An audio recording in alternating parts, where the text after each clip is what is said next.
Rennes-les-Bains en compagnie de Ludovic Bonin, qui est fondateur et rédacteur en chef du magazine Icaris. Bonjour Ludovic. Bonjour. C'est la première fois que tu viens à Rennes-les-Bains? Rennes-les-Bains, oui. Rennes-le-Château, je suis venu plusieurs fois voir l'église et puis me balader un petit peu dans les alentours. Mais Rennes-les-Bains, j'avais jamais poussé jusqu'ici et c'est vraiment très sympa. Moi qui viens du centre-ville, là, on se retrouve en pleine nature. C'est vraiment très agréable. Ici, nous sommes situés sur le site d'un ancien temple romain, parce que Rennes-les-Bains est une cité thermale. C'est pour ça qu'on a cette ambiance de sérénité. Alors, on te remercie de ta présence dans le cadre du symposium ufologique. Et donc, bon, je te connaissais déjà à travers ce magazine qui est vraiment de très très grande qualité. Merci. Tu peux nous expliquer comment tu en es venu? Alors oui, ça fait moi une quinzaine d'années que je m'intéresse à l'ufologie et à l'archéologie. Donc j'ai commencé à m'intéresser à ces sujets-là. J'ai jamais vu d'ovnis, j'ai jamais vu de choses qui m'ont bouleversé, mais je me suis toujours intéressé au mystère. Et puis finalement des choses à dire. Je ne suis pas quelqu'un de très bavard, mais j'avais envie de partager. Voilà.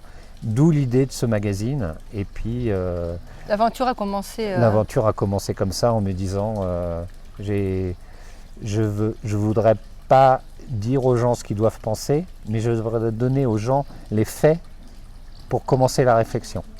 Voilà. Ça a commencé il y a 1 an et demi? Et ça a commencé il y a 1 an et demi. Voilà. D'accord. Et donc c'est tous les 2 mois? Et le magazine sort tous les 2 mois. Là, il est sorti le numéro 9.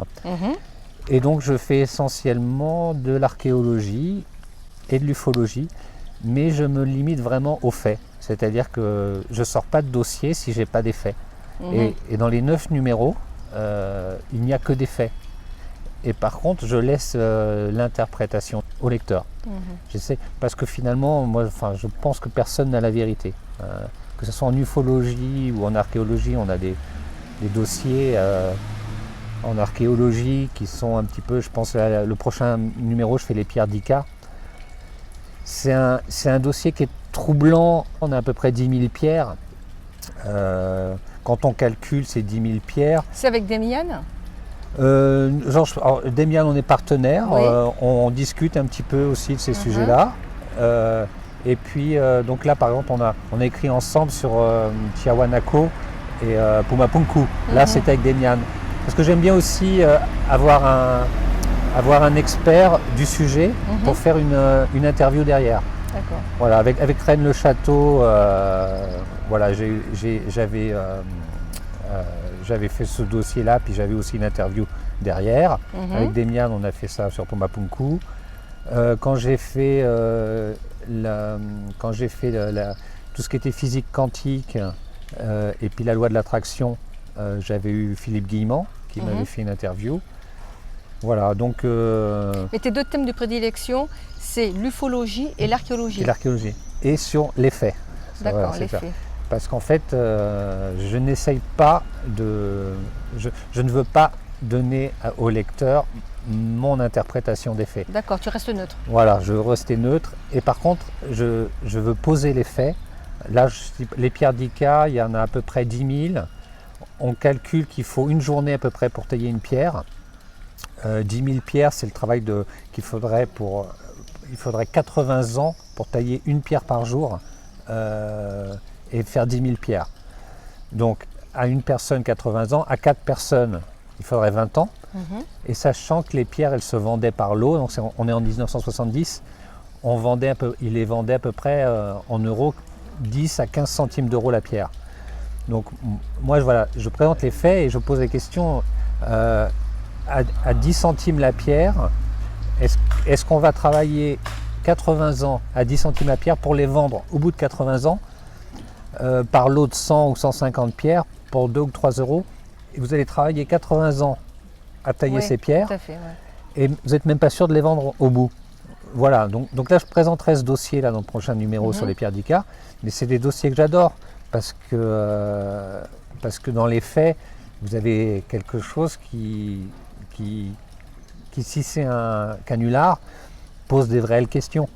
Et en ufologie, vous avez des choses pareilles comme ça aussi. Ouais, c'est un peu aussi pour les crop circles un petit peu, non? Voilà, les crop circles un petit peu aussi. C'est pareil quand vous avez des choses qui ne s'expliquent pas, des faits qui ne s'expliquent pas, ça pose question. Et c'est toi qui écris les articles? Tu as une... Alors, oui, alors j'ai 3 auteurs avec qui je travaille depuis le début. D'accord.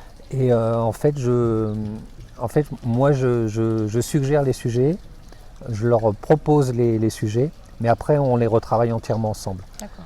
C'est-à-dire que l'avantage d'avoir les auteurs qui travaillent sur commande, je peux me permettre de leur dire ça me convient pas, ou ça j'aimerais qu'on l'écrive autrement ou qu'on le dise autrement. Parce que j'ai remarqué que si je publiais des articles d'auteurs qui m'étaient apportés finis tels quels, c'est très difficile de dire aux auteurs « Ah, j'aime bien votre première partie, mais la deuxième, je décroche, ou ça ne m'intéresse pas, ou je voudrais la couper ».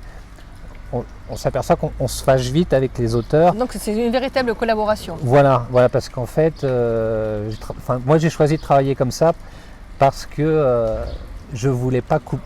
Si je prends l'article d'un auteur, je ne le coupe pas. C'est-à-dire je ne change pas une virgule et je le prends tel quel. Et le peu d'auteurs que j'ai eu, ça ne me satisfaisait pas. Donc j'ai dit je travaille avec mes 3 auteurs. Mais par contre, je suis emmerdant avec eux. Exigeant. Voilà, mais en même temps, je les rémunère et voilà, on travaille. Les photos comme ça. sont magnifiques aussi, hein, voilà. Quand tu procèdes. C'est de grande qualité. Hein. Exactement, ouais. Là, je donne la priorité aux photos, parce que les photos accompagnent toujours le texte. Tu es également partenaire avec Nuera TV. Voilà, donc je remercie Nora et Guillaume. Oui, moi aussi. Depuis le début, on est partenaires et bon, pour moi c'est vraiment important parce que bon, YouTube, ça a pris une importance énorme. D'ailleurs, ça a pris de l'importance sur la presse, mais je me bats pour que la presse, parce que la presse, on a le temps de poser les choses et de poser la réflexion. Oui, mais c'est pas le même objectif. D'abord, il est bien distribué, hein, on le trouve. Moi, je suis dans le sud de la France, on le trouve dans de nombreux kiosques. C'est bien, c'est très important. Oui, c'est vrai que la distribution est importante. Alors c'est un petit peu dur la presse, mais j'estime que quand on fait de la qualité, les personnes qui le lisent me disent, voilà, on a apprécié et c'est une revue qu'on aime découvrir en kiosque et qu'on aime. Voilà, donc l'aventure pour moi. Donc c'est pour ça que c'est tous les 2 mois, parce que ça te prend énormément de temps pour les articles, les photos, la mise en page, le graphisme. D'accord. Oui. Tous les mois, ça ne serait pas possible. Alors j'ai noté que tu suis les aventures d'une personne que je connais bien et que j'apprécie beaucoup, c'est Démiane, et aussi de Thierry Jamin. Ah oui. Qui va venir bientôt sur Rennes-les-Bains. En septembre. Oui, bah là, ça c'est Thierry Jamin, c'est quelqu'un d'adorable, de sincère, qui est tombé sur une affaire extraordinaire. J'espère qu'un jour les grands médias vont enfin s'intéresser à cette histoire des momies de Nazca. Et grâce à Thierry, on a eu la quasi-certitude que ces momies étaient authentiques. Et si on avait laissé ça aux mains des Péruviens ou des Huaqueros, on a des tas d'artefacts, même encore, qui arrivent tous les jours. On voit des extraterrestres sur des plaques, mais on a du mal à remonter aux sources, on a du mal à avoir quelqu'un sur place qui va nous dire oui, ça n'a pas été fait dans un atelier. Et là, on a eu la chance d'avoir Thierry Jamin qui nous a dit les momies, les momies, elles sont, on a fait des tests ADN, on les a passés au scanner. Il y a on a eu la chance d'avoir quelqu'un sur place, en plus français, parce que bon, s'il avait été espagnol, ça aurait été plus difficile d'avoir accès, parce que la frontière de la langue, c'est vrai que ça arrête beaucoup de monde. Donc là, il nous a fait passer les frontières et il nous a ramené ce dossier. Et il est extraordinaire ce dossier. Tu y crois? Tu adhères Oui, parce que moi je ne les ai pas vus, mais je fais confiance à Thierry, je fais confiance à Alain Bonnet. Si ça avait été des fakes, si au fond d'eux, ils pensaient que c'était des fakes, ils l'auraient dit. Il l'aurait dit, Ils sont pas là pour dire. Non, parce que là, il mettrait sa crédibilité Oui. en jeu et, Oui. oui, et c'est pas le but. Hein. Non, Ouais, c'est pas c'est le quelqu'un but. qui m'a l'air d'authentique. Oui. Mais là, il viendra pour justement son projet initial, qui est la recherche de la cité mythique de Paititi. Et donc, j'ai eu la chance de voir des extraits vraiment très intéressants de son documentaire qui sera projeté en avant-première et c'est passionnant. Oui. Là, c'est vraiment l'aventurier de la cité perdue. Oui, oui, oui. Puis Alain Bonnet est un très bon réalisateur. Je pense qu'il doit avoir des rushs d'images Ouais. qui doivent nous faire voyager. Et je pense que voilà, c'est une aventure au cœur de la forêt amazonienne qui doit être passionnante. Et pour terminer, tu as l'occasion justement de te déplacer, de voyager parfois avec eux?